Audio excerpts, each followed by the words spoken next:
Hello, everyone.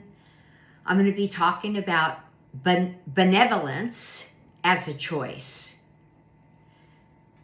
So at the deepest level, is benevolence a choice? And yes, it is a choice. And why is it important? Well, to be benevolent, you have to think about the truth inside of you, and not how you present yourself, but what you feel on the inside. Everything is heart. It comes from your heart, all good, right? So this is why I'm talking about this, because to me, people say, oh no, we can't be benevolent because we're sinners. This is what we've been told our whole life. But I'm going to present this in a different light, and I hope that you can become aware of it. So every action, thought, and response we have toward another being arises from the space between stimulus and response. And in that space, we choose. We're choosing constantly. Everything is a choice. Whether consciously or unconsciously, we're choosing. We even choose before we come to this life. We choose who we're going to be. A lot of people think we're born. We chose that before we even came.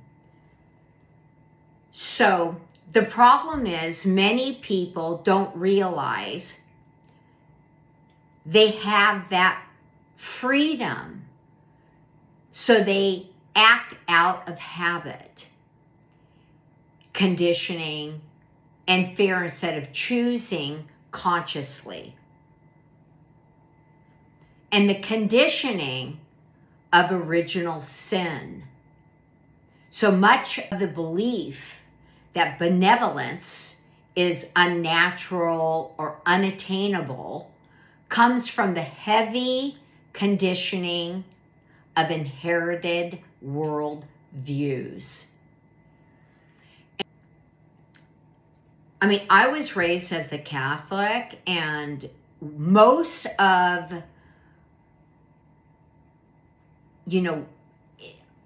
it comes like I do go to church. I don't go to church a lot, but I used to go, like I was every Sunday, and I was very dedicated. But then I haven't been going because of certain things that I believe that don't fit my truth. And one of the truths is that I grew up on is there was fear in that we're sinners and a lot of shame and guilt. And I don't believe that. I believe that the idea of being born a sinner, all you have to do is look at a baby, a newborn, and look at it. How can it be a sinner? It can't. It doesn't fit. So the idea that humans are born sinners has left a psychological imprint that says you're broken from the start. And I don't believe that.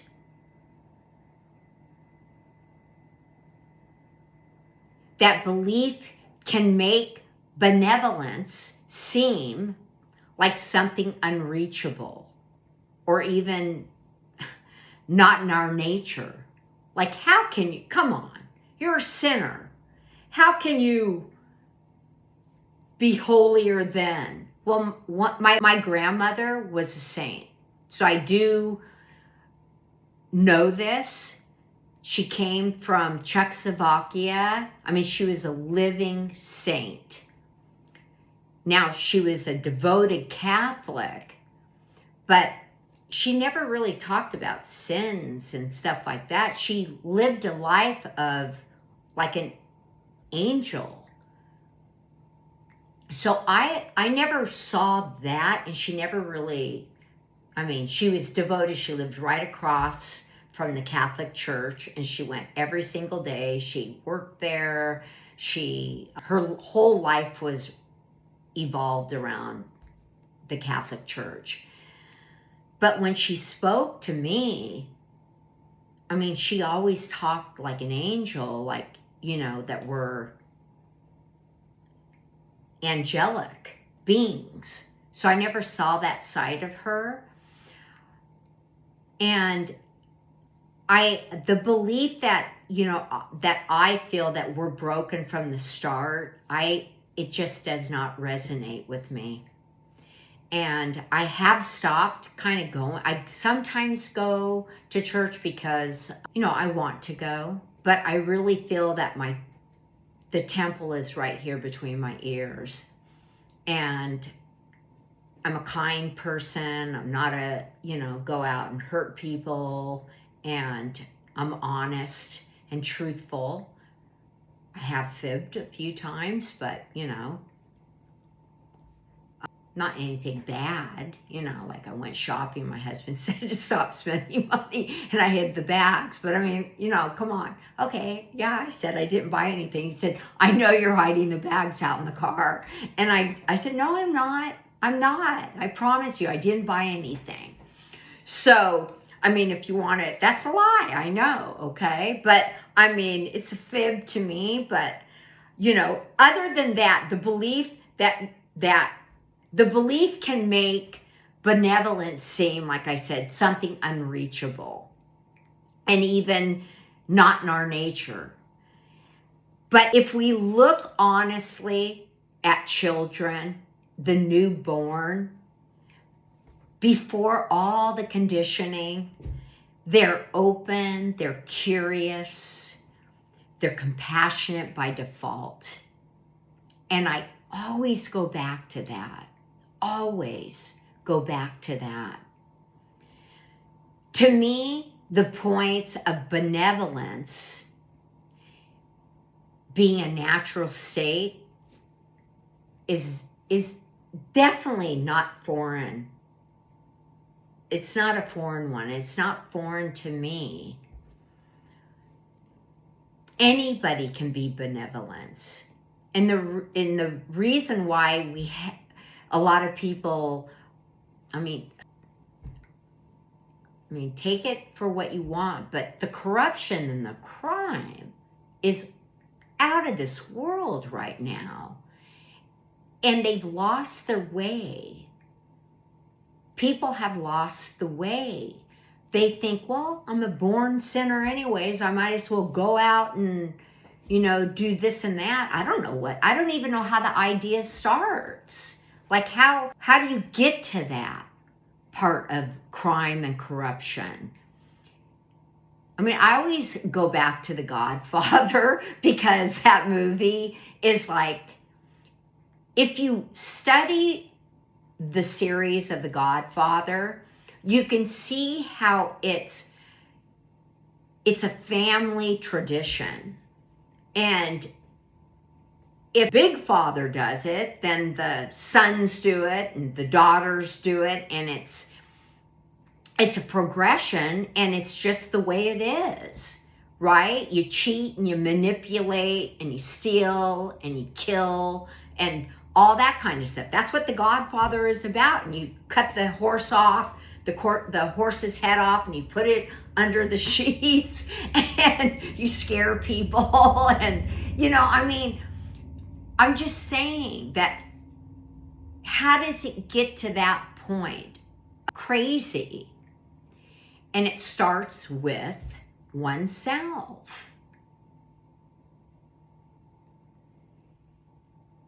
You have to have nice and good thoughts. And there's enough to go around. I think all crime and corruption starts with lack and scarcity and not feeling enough. think about it. It's an internal lack. I don't have enough, so I'm going to go and rob from Peter to pay Paul, or what have you. So look at the honesty. Let's go back to this. Look at the honesty of children before all the conditioning. The newborn and the little children, they're so beautiful. So beautiful. And they're open, they're curious, they're compassionate by default. They are. Why people struggle with it is fear and scarcity. Many act from fear. Fear of not having enough, which narrows them into a self-preservation rather than generosity. I want to read that over again. Many act from fear of not having enough, which narrows them into a self-preservation rather than generosity. Identity. If someone believes I'm flawed or I'm not enough, they project that onto others instead of extending kindness. I mean, this isn't hard to look at.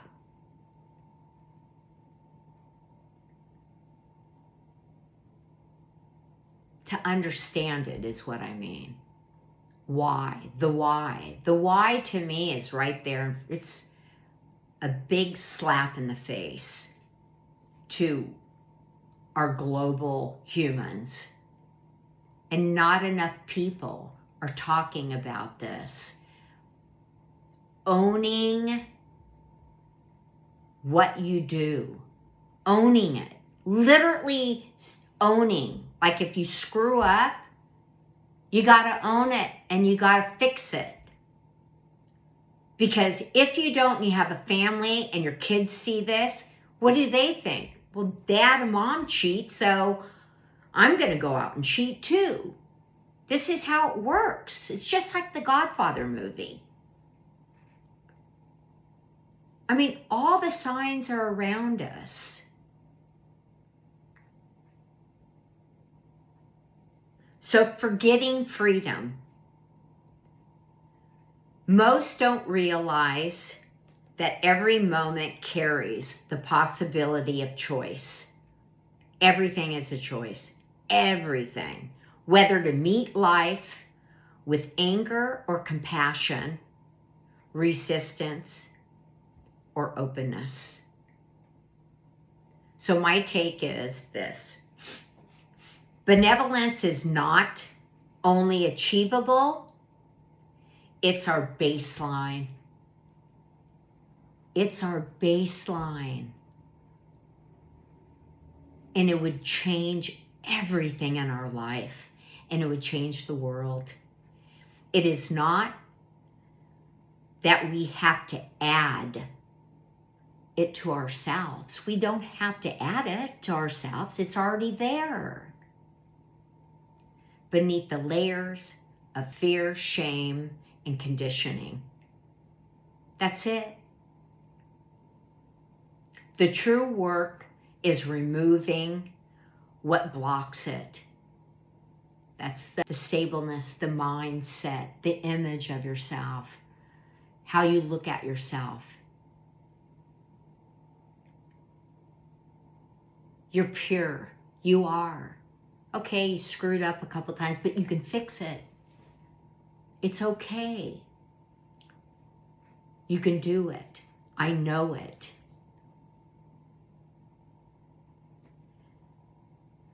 So, I would say that benevolence is not a choice, but also remembering.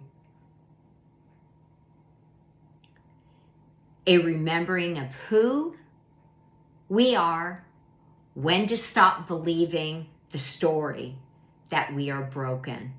That's why the book that I'm writing, Tell the World a New Human Story, this all plays into it. You're going to love it. And I believe in you, and I believe that each one of us can be benevolent. It's just taking the steps. All right. Thanks, everybody. And I'll see you on the next video. Thank you.